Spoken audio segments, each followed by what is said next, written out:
साथियों, स्वागत है आपका मुकेश पाठशाला क्लास में।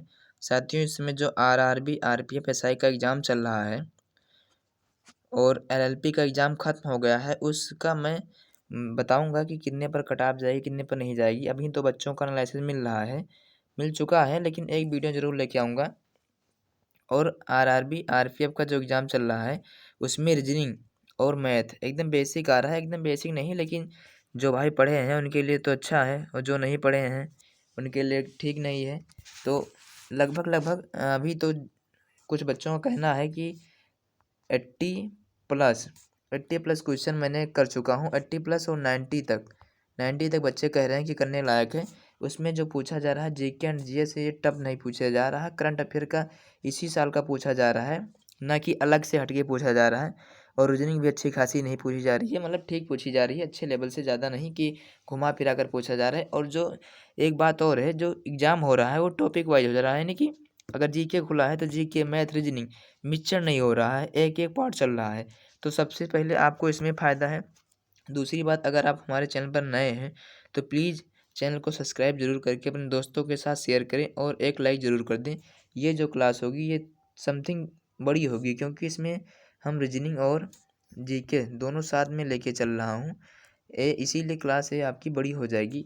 तो आपको वीडियो को स्किप नहीं करना है, वीडियो को ज़रूर पूरा देखना है कि रीजनिंग कैसे लगाते हैं हम, कैसे आप लगाते हैं। प्रैक्टिस के लिए है, अगर आप चाहेंगे तो वीडियो को पुश करने के बाद पूरा प्रैक्टिस कर सकते हैं। और भूवाऊ पेपर की जैसा ये पूछा हुआ क्वेश्चन है कि दिल्ली पुलिस कांस्टेबल 27 नवंबर 2020 फर्स्ट शिफ्ट में आया हुआ क्वेश्चन है। क्वेश्चन कह रहा है कि एक कूट भाषा में PROVN को PSQOFW लिखा जाता है, उसी भाषा में इसको कैसे लिखा जाएगा। चलिए हम आपको बताते हैं। जिस प्रकार से लिखा गया है, जिस प्रकार से PROVN,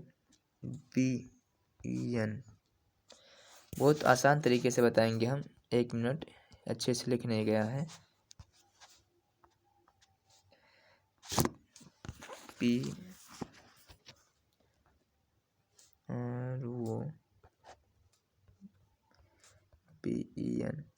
ये क्रॉस पैटर्न है, इसमें कुछ है नहीं। आप सब देखिए, बट डराइए मत। कैसे लिखा है, कैसे बनता है। PSQ, अगर प्लेस वैल्यू अगर आप अभी तक नहीं याद किए रहे हैं तो प्लीज़ एक बार प्लेस वैल्यू ज़रूर याद करें। और अगर आपका 10 कमेंट आता है कि प्लेस वैल्यू याद करने की ट्रिक बता दीजिए, तो प्लीज़ हम ट्रिक ज़रूर बताएंगे कि प्लेस वैल्यू हमने कैसे याद किया था और कैसे आप याद कर सकते हैं। कभी नहीं भूलेंगे, जीवन भर में नहीं भूलेंगे, एक बात सोच के रहिए। चलिए, जो इसका क्रॉस पैटर्न है वो कह रहा है कि जो मध्य का है, यानी बीच का है, सेम है, और जस्ट आगे पीछे जो चेंज हुआ है वही हुआ है। यानी P से Q बना हुआ है, P से Q बना हुआ है, +1 हुआ है। और R से S बना हुआ +1 हुआ है। और वो से P बना है +1 हुआ है। उसी प्रकार से यहाँ पर देखते हैं कैसे हुआ है। B से W, यानी B 23 पर आता है, W 24 पर +1 हुआ है। E से F +1 हुआ है। और N से वो N 14 पर और 15 पर +1 हुआ है। तो उसी प्रकार से हमको भी करना है जिस प्रकार से ये हुआ है। ठीक है, आप सबको हम बता दिए हैं कि क्रॉस पैटर्न लगा हुआ है इसमें, और क्रॉस पैटर्न में लगा कर दिखाता हूँ आप सबको। अब देखिए इस पर क्रॉस पैटर्न कैसे लगेगा, यहीं पर सॉल्व कर देता हूँ मैं। दूर क्यों जाऊँ, हम सोच रहे हैं यही इसी में सॉल्व कर दूँ, लिखने से छुट्टी मिल जाएगा। +1 हुआ है। अब देखिए, सबसे पहले आप भी देखिए कि जो n है, n आपका आता है, n का प्लेस वैल्यू 14 होता है। अगर उसमें हम 1 जोड़ेंगे तो 15 हो जाएगा। तो 15 पर हमारा क्या आता है, वो 14 होता है। n 14 हो, वो 15 होता है। अगर 1 जोड़ेंगे उसमें तो 16 हो जाएगा। 16 पर आएगा p, वो p अभी 2 में मिल रहा है, यानी ये नहीं होगा, ये नहीं होगा। क्वेश्चन को आंसर एलिमिनेट करने की सीखिए, आंसर काटने को सीखिए। अब देखिए यम 13 पर आ रहा है, यम 13 पर आ रहा है। उस पर हम अगर 1 जोड़ते हैं 13 में तो 14 हो जाता है। सॉरी, हाँ 14 होता है। 14 पर क्या आ रहा है, 14 पर वो 14 पे n आ रहा है, वो 15 पे आ रहा है। तो देखिए अभी भी नहीं मिला हमको लग रहा है पूरा सॉल्व भी करना पड़ेगा। हम सॉल्व भी कर लेते हैं। यानी वो Pn ओ पी एन के बाद ही आता है जी एच, ई के बाद ही एफ आता है, आर के बाद ही एस आता है, आर के बाद ही क्या आता है, आर के बाद ही हमारा एस आता है। अब देखिए आप सब कहेंगे ये गलत है, ये गलत नहीं है, हमने सीधा रख दिया है, इसको जस्ट पलटिए, आप पलट दीजिए, यानी कि कहने का मतलब है कि इसको यहाँ जो हम लिखे हुए हैं यस एफ एच, इसको जस्ट पलट दीजिए, एस एफ एच कर दीजिए, बस। देखिए हम करके दिखा रहे हैं आपको, क्योंकि ये क्रॉस पैटर्न है ना, तो क्रॉस पैटर्न में ई जो हो जाएगा, ई जो हमारा है जी, ई एच जो हमारा आएगा यहाँ पर आएगा, ई जो एफ आएगा यहाँ पर, और आर एस आएगा बीच में। देखिए S F H, S F H, answer number सही हो जाएगा ये आपका, वो P N S F H, ये क्रॉस पैटर्न पर लगा था। चलिए नेक्स्ट अगला क्वेश्चन है, रीजनिंग का क्वेश्चन है, घबराना मत, थोड़ा बताने में टाइम लगता है, अगर बताना ना हो हमको, ये वी टी सी टिक करना हो तो टिक हो जाएगा आराम से, लेकिन हम सोच रहे हैं कि अगर बता के चलेंगे तो आप लोग को ही फायदा होगा। क्वेश्चन कह रहा है, क्वेश्चन क्या कह रहा है, कह रहा है यदि E Q U A L T Y equality को 22 10 62, अब देखते हैं 22 10 62 एक कैसे वर्ड है दादा, समझ ही में नहीं आवा हमारे को। चलिए कोई बात नहीं, आप सब दिक्कत मत लीजिए, ये जो है ये अपोजिट वर्ड है, ठीक है, कोई दिक्कत लेने की बात नहीं है। यानी ई का अपोजिट क्या होता है, ई का अपोजिट बी होता है जो कि 22 है, क्यू का अपोजिट क्या होता है कैप्टन, यानी कि 10 आता है, के 10 पर आता है, यू का अपोजिट या फ्यूचर 6, जस्ट अपोजिट चला हुआ है, वाई का वी 2, तो हम यहाँ पर भी अपोजिट करके देखते हैं, सी 24, हाँ ये हमको अपोजिट क्या होता है देख लीजिए, एम का अपोजिट तो नहीं है इसमें, लेकिन यहाँ पर बी का अपोजिट वाई आता है 2 पे, वो का अपोजिट क्या होता है सी का अपोजिट 24, वो का अपोजिट हो जाता है यल 15, एन का अपोजिट हो जाता है एम 13, एफ का अपोजिट यू 21, आई का अपोजिट आर 18 पे आता है, इसमें +1 हुआ है 19, +1 हुआ है, टी का अपोजिट करना होता है जी 7, इसमें प्लस नहीं हुआ है, वाई का अपोजिट वाई 2, इसमें भी नहीं हुआ, एम का अपोजिट एन 13, इसमें +1 हुआ है, इसमें प्लस मतलब इसमें +1 नहीं हुआ, इसमें +1 हुआ, प्लस फिर इसमें +1 नहीं होना चाहिए, इसी डिमांड से लगेगा।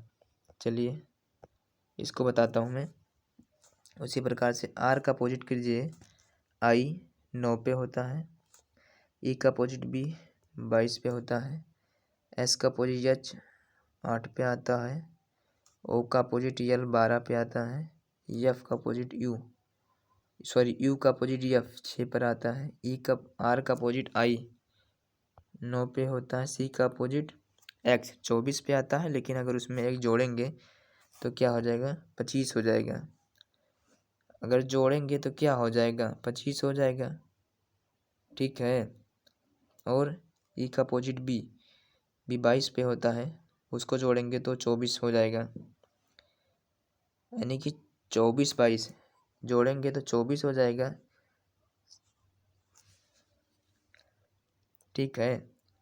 सी का अपोजिट एक्स 24 पे होता है, बी ई का अपोजिट बी 22 पे होता है, बी 22 पे होता है, अगर उसमें देखिए पहले में प्लस नहीं हुआ, दूसरे में प्लस हुआ, फिर तीसरे में प्लस नहीं होगा, फिर चौथे में प्लस होगा, ऐसे सीरीज चलती है, पहले में एक एक का प्लस नहीं हुआ, नेक्स्ट वाले में एक एक का प्लस हुआ, लास्ट के 2 अंक में एक जोड़ा गया, फिर तीसरे में हमको एक अंक 2 में लास्ट में नहीं जोड़ना है, फिर चौथे में जोड़ना है, ऐसे सीरीज चलती है। तो देखिए किस में आया है 24, सी का अपोजिट 24 22, 24 22 किस में है 24 2, इसमें नहीं होगा, 24 22 उल्टा है, ये नहीं होगा, 32 24 है, ये नहीं होगा, 92 24 ये नहीं होगा, देखिए 9 22 81 26 9 24 22, आंसर नंबर ये सही हो जाएगा।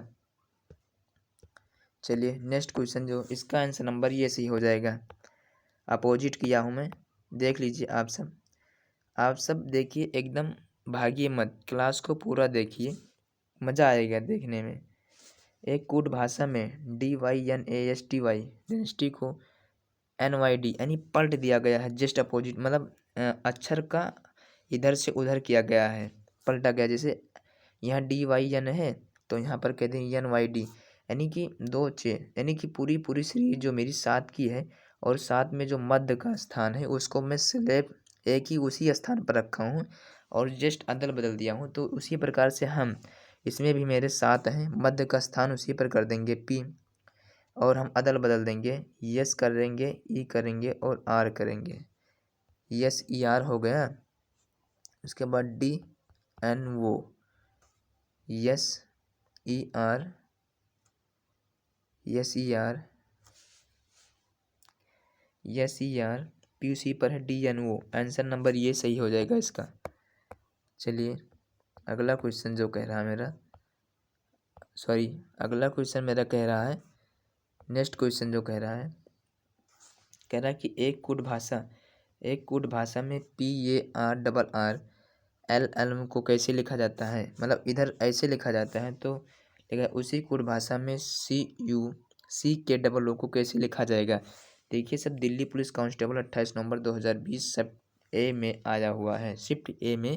आया हुआ क्वेश्चन है। ये क्वेश्चन मैं प्रैक्टिस बुक से करवा रहा हूँ, ठीक है, न कि मैं अपने बूते कुछ छाप दिया हूँ, ये गलत बात है।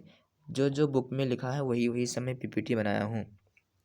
चलिए इसमें कहने का मतलब है, इसमें जो पीछे की सीरीज दी, पीछे के पकड़िए आप, आगे से नहीं। जैसे T20 पे और 18 पे क्या हुआ है, -2 हुआ है, ठीक है। वो 15 पे और 12 पे -3 हुआ है और 18 पे और 14 पे -4 हुआ है, फिर -5 हुआ, -6 हुआ, -7 हुआ, यानी कि ऐसे 2 से चालू हुआ 7 तक चला गया है। उसी प्रकार से हम इसमें भी माइनस करेंगे, पीछे से 15 में 2 माइनस करेंगे तो 13 पर मेरा क्या आ जाएगा, यम आ जाएगा। क्या आएगा मेरा 13 पर, यम आएगा, ठीक है, 13 पे यम आएगा। और फिर वो 15 पे है, उसमें हम 3 माइनस करेंगे तो 12 पे यल आएगा, यम यल। ये आंसर तो नहीं हो सकता, सी कट गया, इसमें बचता है 3।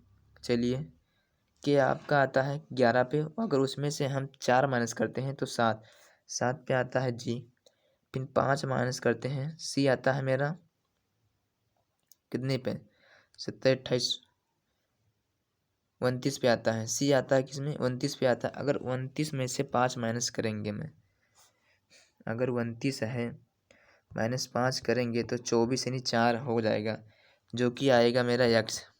क्या आएगा, यक्स आएगा, ठीक है, यक्स आएगा, मेरा एक्स ही आएगा। ये 100% में दावे के साथ कह रहा हूँ, एक्स आएगा, कुछ भी हो जाए उसमें एक्स आएगा। हम जो कहते हूँ, एक मिनट बस, ऐसे रुकिए आप, थोड़ा सा कुछ गड़बड़ हुआ है,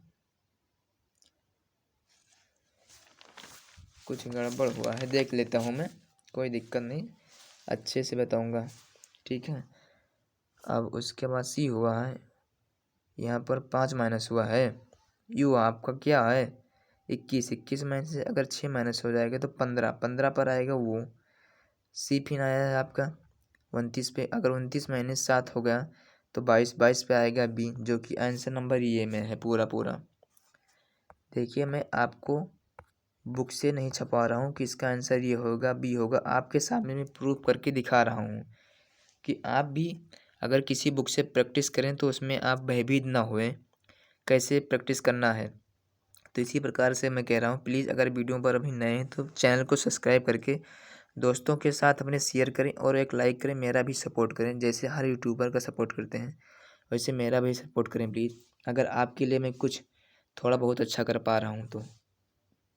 चलिए अगला क्वेश्चन कह रहा है FABU, यदि FABULOUS को 21, 26, 25, 61, 51, 268 के रूप में लिखा जाता है, यानी कि फिर इसमें हम प्लेस वैल्यू अगर हमको याद है तभी ये क्वेश्चन सॉल्व करेंगे, नहीं तो वरना हम नहीं कर पाएंगे। क्यों, क्योंकि यफ का अपोजिट होता है यू, साफ फ्यूचर, और यू आता है आपको 21 पर, ए का अपोजिट होता है जेड 26 पे आता है, बी का अपोजिट होता है वाई 25 पे आता है, तो और एस का अपोजिट क्या होता है एच 8 हाई स्कूल पे है, और जी का अपोजिट होता है आपका 7। ठीक है, जी का अपोजिट होता है टी, और टी आता है आपका 20 पर, और ए का अपोजिट 26 पे होता है। उसी प्रकार से हम चलेंगे, टी का अपोजिट जस्ट इसका अपोजिट करना है, अपोजिट करने के बाद उसका प्लेस वैल्यू लिख देना है हमको। तो टी का अपोजिट हो जाएगा 20, सॉरी टी का अपोजिट हो जाता है 20, आई का अपोजिट हो जाता है आर 18 पे, और आर का अपोजिट हो जाता है आई 9 पे, एस का अपोजिट एच होता है स्कूल 8, वो का अपोजिट होता है यल 12 पे, यम का अपोजिट यन 13 पे, यन 14 पे आता है, ई का अपोजिट वी 22 पे, ई का अपोजिट बी 22 पे होता है। चलिए देखिए 20 18 96 किस में चालू है, सॉरी कट गया ये, 20 नहीं होगा, टी का अपोजिट जी होता है तो जी 7 पे तो आता है, आई 9 पे, लास्ट में 96 96, कोई भी ऑप्शन में नहीं है। चलिए ठीक है, नहीं है। आर का अपोजिट आई का अपोजिट आर 18 पे होगा, कहाँ 9 लिख दिया हूँ मैं, आई का अपोजिट आर 18 पे होता है, और आर का अपोजिट आई 9 पे होता है, यानी 71 89 अभी तो मिला हुआ है, 71 89 इसमें मिला हुआ है, इसमें मिला हुआ है, ये नहीं होगा, ये नहीं होगा। चलिए ठीक है, कोई बात नहीं। आर का हो गया, ई का अपोजिट बी 22 पे, उसके बाद क्या होगा, यस का अपोजिट एच 8 पे, ओ का अपोजिट यल 12 यानी 12 पे, फिर एन 14 पे, ई 22 पे, यानी सी आंसर आपका सही हो जाएगा। आंसर नंबर आपका जो सही हो जाएगा वो सी हो जाएगा।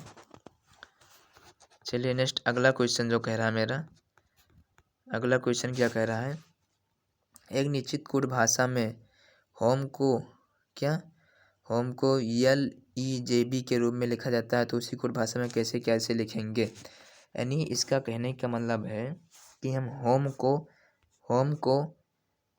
ई एल जे बी के रूप में लिखा जाता है, तो उसी कोड भाषा में ए आर एच बी को कैसे लिखा जाएगा। अगर एच 8 पे है तो अगर उसमें हम 3 माइनस करते हैं, अगर -3 करते हैं तो 5 आता है, 15 से -3 करते हैं 12 आता है, 13 से -3 करते हैं 10 आता है, ई से तो -3 चलता है इसमें सीरीज, इसमें भी -3 करके देखता हूँ। चलिए अगर हम ये से -3 करेंगे तो ठीक आएगा ना। अगर 27 है, मानते हैं 27 से -3 करेंगे 24, आंसर नहीं आ रहा है, दूसरे तरीक़ा से लगेगा। अगर प्लस करके देखते हैं, इसमें -3 हुआ है, अगर इसमें हम +3 करके देखते हैं, अगर सीरीज बनती है तो ठीक है। चलिए अगर एक में हम +3 करते हैं तो 4 होता है जो कि डी आता है, आर में हम +3 करते हैं 18 21 होता है जो कि यू आता है, और 8 में 3 प्लस करते हैं 11 होता है जो कि के होता है, और बी में +3 करते हैं तो 5 होता है जो कि ई होता है, यानी कि मेरा बन गया DUKE से बन गया, आंसर नंबर ये सी हो जाएगा। कभी कभी होता है कि कहीं +3 होता है, +3 तो कहीं -3 होता है, -3 होता है। उसी प्रकार से यहाँ पर +3 नहीं -3 की सीरीज चली, और नेक्स्ट जो चला है वो +3 का सीरीज चला है। चलिए नेक्स्ट क्वेश्चन जो मेरा कह रहा है, अगला क्वेश्चन नंबर 7 कह रहा है, एक निश्चित कोड भाषा में IMPORT को GKRQPR के रूप में लिखा जाता है, उसी कोड भाषा को EXPEPND को कैसे लिखा जाएगा। चलिए ठीक है, देखते हैं इसको भी हम। IMP ठीक है, अगर हम T का अपोजिट करते हैं पीछे से तो G होता है, अगर R का अपोजिट करते हैं तो I, ऐसा तो हो नहीं सकता है। चलिए कोई बात नहीं, देखते हैं हम कैसे लगाते हैं इसको, वो भी देखते हैं। इंपोर्ट को SSC GD में आया हुआ क्वेश्चन है, ये SSC GD 2021 में आया हुआ क्वेश्चन है दोस्तों, आप सबके सामने सम्मुख है, कहीं भी देख लीजिए। देखते हैं, चलिए क्वेश्चन को सॉल्व करते हैं हम। अगर हम टी का अपोजिट जी करते हैं, आर का अपोजिट आई प्लस 2 जोड़ते हैं तो क्या होता है, ऐसा सीरीज नहीं बनेगा। IMPORT इम्पोर्ट को लिखते हैं GKRQPR।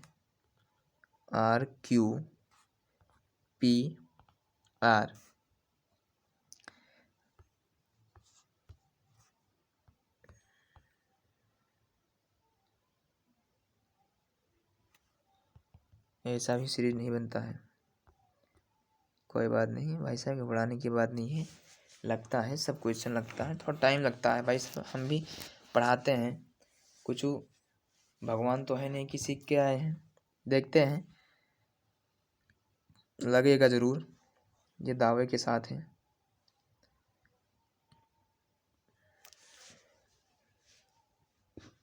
ये दावे के साथ मैं कह रहा हूँ, लगेगा ज़रूर, चाहे जैसे मैं लगा कर बताऊँगा आपको, और ये बताऊँगा कि कैसे मैं लगाया हूँ, ये भी बताऊँगा। ये दिक्कत मत लेना कि कैसे लगा है, ऐसे लगा दिए बस, टॉपिक बताऊँगा कैसे लगा है। ओके, अगर मैं देखता हूँ, देखिए अगर मैं -2 करता हूँ, आई में से अगर -2 करता हूँ तो 7 जो कि 2 पे आता है, एम में -2 करता हूँ तो आता है के, और पी में +2 करता हूँ तो आता है आर, आर में +2 करता हूँ तो आता है आर, फिर आर में -2 करता हूँ तो आता है पी, और टी में -2 करता हूँ तो आता है डू। मिल गया, देखिए मिल गया, रणनीति साफ साफ, यानी कि कहने का मतलब है कि इसका कहने का मतलब है -2 -2 +2 +2 फिर -2 फिर -2, यानी कि 2 माइनस 2 प्लस 2 माइनस, ये ऐसी सीरीज चल रही है। चलिए तो ऐसे मैं सीरीज यहाँ पर चला कर देखता हूँ। अगर यहाँ पर मेहनत करता हूँ मैं, ई -2 करता हूँ तो आता है मेरा सी, और एक्स -2 करता हूँ तो आता है बी, अगर 2 जोड़ता हूँ पी में तो आता है आर, फिर 2 जोड़ता हूँ तो आता है जी। किस में आ गया है आपका CBRG। आंसर नंबर आपका जो सही हो जाएगा वो डी सही हो जाएगा। अभी पूरा साल करके बताता हूँ मैं। उसके बाद एन आता है, उसमें -2 करता हूँ तो आता है एल, और डी में अगर -2 करता हूँ तो आता है बी, LDB। पूरा आ गया ना, CBRG LDB। आंसर नंबर आपका डी ही सही हो जाएगा। चलिए next question, question number 9। Question number 9 कह रहा है कि एक कूट भाषा में GIN GFBR को 30-30 और RADISH को 23-26 के रूप में लिखा जाता है, तो उसी कूट भाषा में TOMATO को किस प्रकार से लिखा जाएगा। ये भी SSC GD 2021 में आया हुआ क्वेश्चन है। इसको क्या करना है, अगर आपको प्लेस वैल्यू याद है तभी आप इसको जोड़ लगा सकते हैं क्वेश्चन को। तो हम चलिए ठीक है जोड़ते हैं आप ही क्वेश्चन को, यानी चलिए इसका जो प्लेस वैल्यू है 3-3 का करके मैं जोड़ता हूँ, फिर 30-30 ला के दिखाता हूँ आपको। हम कैसे जोड़ता हूँ, 14 9 7। आपको ये मत सोचिए कि कैलकुलेशन नहीं कमजोर है, मैं आपको समझा रहा हूँ कैसे जोड़ा है। ये सब प्लेस वैल्यू है। जी अगर सोचिए तो 7 जो है, जी का प्लेस वैल्यू 7 है, आई का प्लेस वैल्यू 9 है, एन का प्लेस वैल्यू 14 है। 9 7 16 हो गए, 16 और 4 20, 0 2 + 1 3, 30 आ गया है इसको जोड़ने से। ठीक है, 3 को जोड़ने से 30 आया। अब ये 3 को जोड़ेंगे तो भी 30 आ जाएगा। आपको जोड़कर दिखा देता हूँ मैं।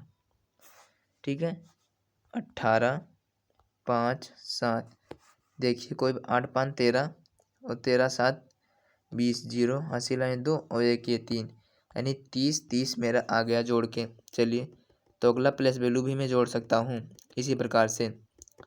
नेक्स्ट प्लेस वैल्यू जो है मेरा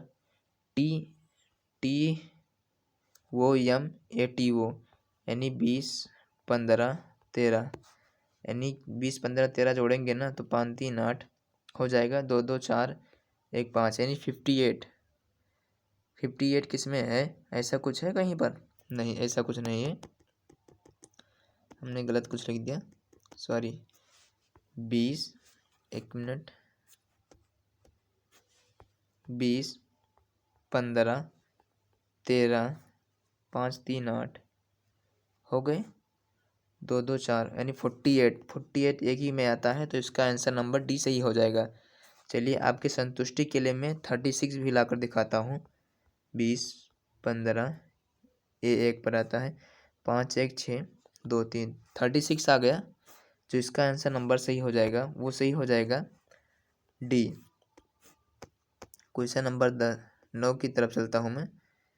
क्वेश्चन नंबर 9 कह रहा है कि ETER कह रहा है यदि ETERNAL को 15, 26, 13, 92, 27, 22 के रूप में लिखा जाता है और GRADUAL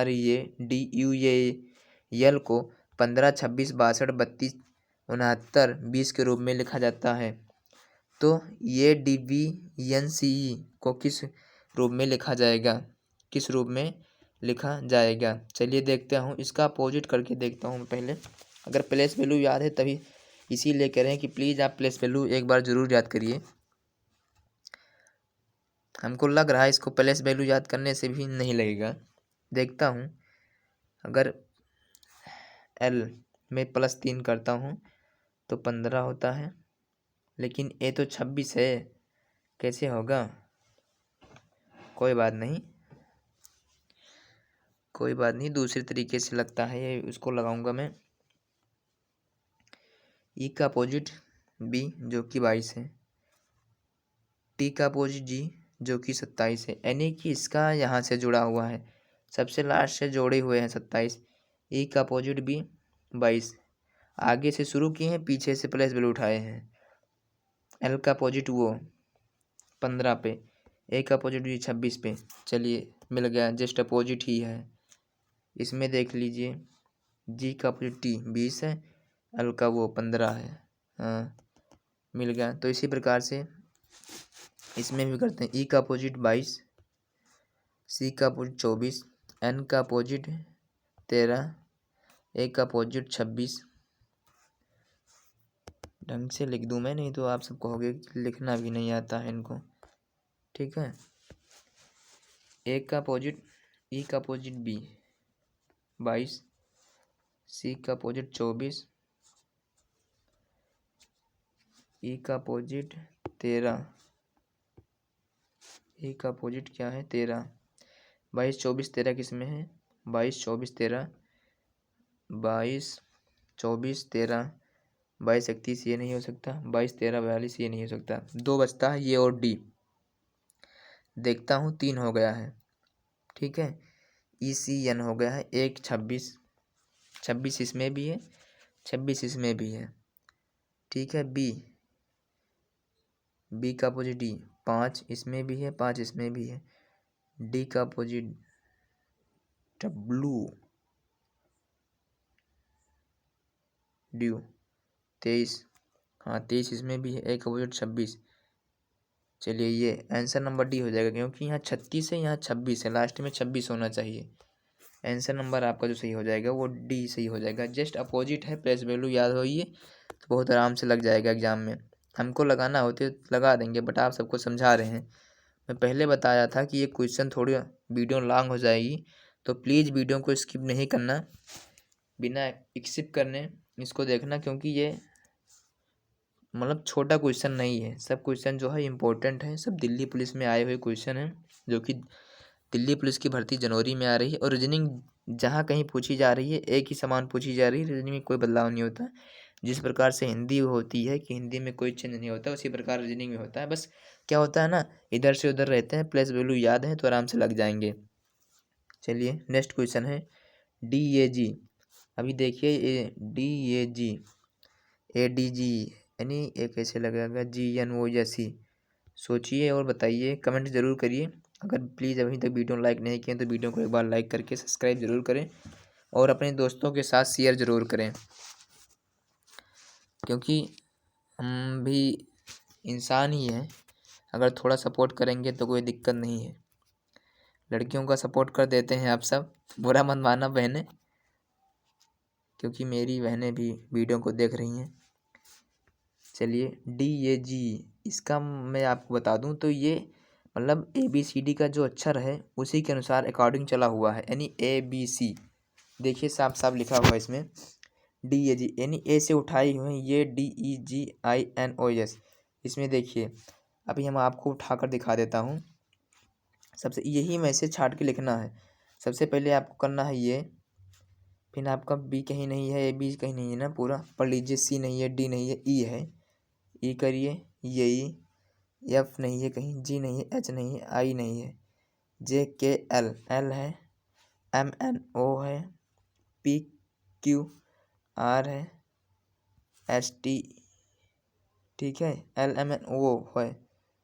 रुकिए ई के बाद रुकिए ABCDEFGHIJKLMNO, वो है PQRSTB, यानी कि ये EL MORMORB। इसका आंसर नंबर B सही हो जाएगा। क्वेश्चन नंबर 10 का आंसर जो सही हो जाएगा वो आपका B सही हो जाएगा। चलिए अब आपकी रीजनिंग खत्म होती है। अब आपकी आ जाती है GK की क्लास, जो कि बहुत इम्पोर्टेंट है, वो भी आप देखिए। अब ज़्यादा टाइम नहीं लगेगा आपको GK पढ़ाते समय। ये आप सोचिए पहला क्वेश्चन मेरा GK कह रहा है कि महाराष्ट्र किस राज्य का लोक नृत्य है। महाराष्ट्र किस राज्य का लोक नृत्य है। तो आप सबको हम बता सकते हैं कि ये जो क्वेश्चन है महाराष्ट्र, ये आपका जो सही आंसर हो जाएगा। इसको आंसर आपको कमेंट बॉक्स में बताना है, क्योंकि हम आप सबको बहुत बता चुके हैं। चलिए कोई बात नहीं, हम ही बताते हैं। तो इसका सही आंसर हो जाएगा, ये सही आंसर हो जाएगा। कहाँ का है, असम का है। Next question, question number 2। Question number 2 कह रहा है कि गरबा किस राज्य का लोक नृत्य है। गरबा किस राज्य का लोक नृत्य है। तो गरबा आपका गुजरात का लोक नृत्य है। इसका सही आंसर जो हो जाएगा वो ये सही हो जाएगा। चलिए क्वेश्चन नंबर 3 का क्वेश्चन नंबर जो बी है, बी क्या कह रहा है। कह रहा भारतनाट्यम किस राज्य का लोक नृत्य है। तो भारतनाट्यम जो मेरा है ये तमिलनाडु का है। इसका आंसर नंबर बी सही हो जाएगा। कहाँ का है, तमिलनाडु का है। Next question, question number 4। Question number 4 कह रहा है कि लीला सैमसन किस शास्त्रीय नृत्य से संबंधित हैं। लीला सैमसन किस शास्त्रीय नृत्य से संबंधित हैं। तो आंसर नंबर इसका सही हो जाएगा, ये भारतनाट्यम से संबंधित हैं। कुचिपुड़ी आंध्र प्रदेश की, सत्रिया असम की है, तमिलनाडु जो आपका एक देशी है, तमिलनाडु से उनका संबंध ही है। चलिए शाहनामा के लेखक कौन है। शाहनामा के लेखक कौन है। आप सबको हम बता दें कि शाहनामा के लेखक कौन है। चलिए मैं सोचता हूँ कि एक क्वेश्चन आपके लिए छोड़ देता हूँ, इसका आंसर आपको कमेंट में बताना है कि शाहनामा के लेखक कौन है। नेक्स्ट क्वेश्चन, क्वेश्चन नंबर 5 जो कह रहा है, क्वेश्चन नंबर 6 कह रहा है कि स्वराज हमारा जन्मसिद्ध अधिकार है, इसका नारा किसने दिया था। तो इसका जो सही आंसर हो जाएगा वो आंसर नंबर ये सही हो जाएगा, यानी ये नहीं सही हो जाएगा, बाल गंगाधर तिलक ने इसका नारा दिया था। इसका आंसर नंबर इसका आंसर नंबर जो सही हो जाएगा वो सी सही हो जाएगा, 6 का। स्वराज हमारा जन्मसिद्ध अधिकार है, 6 का जो सही आंसर हो जाएगा वो सी सही हो जाएगा। Question number 7। क्वेश्चन नंबर 7 जो है, क्वेश्चन नंबर 7 कह रहा है माउंटबेटन योजना की घोषणा कब की गई थी और माउंटबेटन योजना के प्रथम अध्यक्ष कौन थे। माउंटबेटन योजना की जो घोषणा की गई थी वो की गई थी आपकी 3 जून 1947 में की गई थी। और ये जो घोषणा की गई थी ये घोषणा आपकी दिल्ली में की गई थी। कहाँ पर की गई थी, दिल्ली में की गई थी। चलिए नेक्स्ट क्वेश्चन है कि कैबिनेट मिशन दिल्ली कब आया। कैबिनेट मिशन दिल्ली कब आया या कैबिनेट मिशन कब बनके तैयार हुआ। क्वेश्चन नंबर 8 का जो सही आंसर हो जाएगा वो ये हो जाएगा, यानी कि 24 मार्च 1946 को कैबिनेट मिशन बनकर तैयार किया गया था और दिल्ली आया था। Question number 9। क्वेश्चन नंबर 9 कह रहा है कि बाल गंगाधर तिलक ने स्वराज विधेयक का प्रारूप कब प्रस्तुत किए। बाल गंगाधर तिलक ने स्वराज विधेयक का प्रारूप कब प्रस्तुत किए। तो इसका जो सही आंसर हो जाएगा 9 का, वो आंसर नंबर ये सही हो जाएगा। क्या सही हो जाएगा? ये सही हो जाएगा, यानी कि 1895 में। नेक्स्ट और आखिरी क्वेश्चन, क्वेश्चन नंबर 10।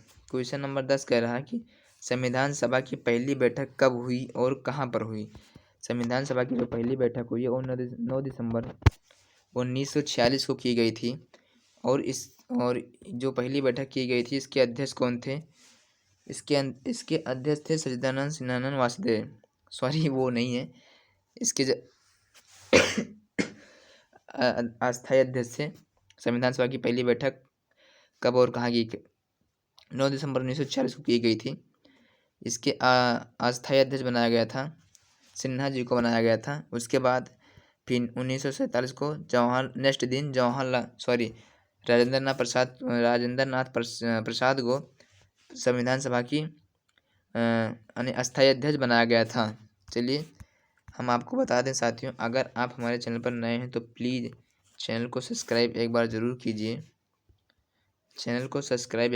कीजिए और साथ में बेल आइकन दबाकर हमारी वीडियो को लाइक करके अपने दोस्तों के साथ शेयर ज़रूर करें, ताकि हमको भी मोटिवेशन और मेरा सपोर्ट कीजिए। आपसे हाथ जोड़कर रिक्वेस्ट कर रहा हूँ मैं। चलिए अब मिलता हूँ आपको नेक्स्ट वीडियो में, तब के लिए जय हिंद, जय भारत। वीडियो थोड़ी लॉन्ग हुई है तो वीडियो को स्किप मत करना, पूरा देखना।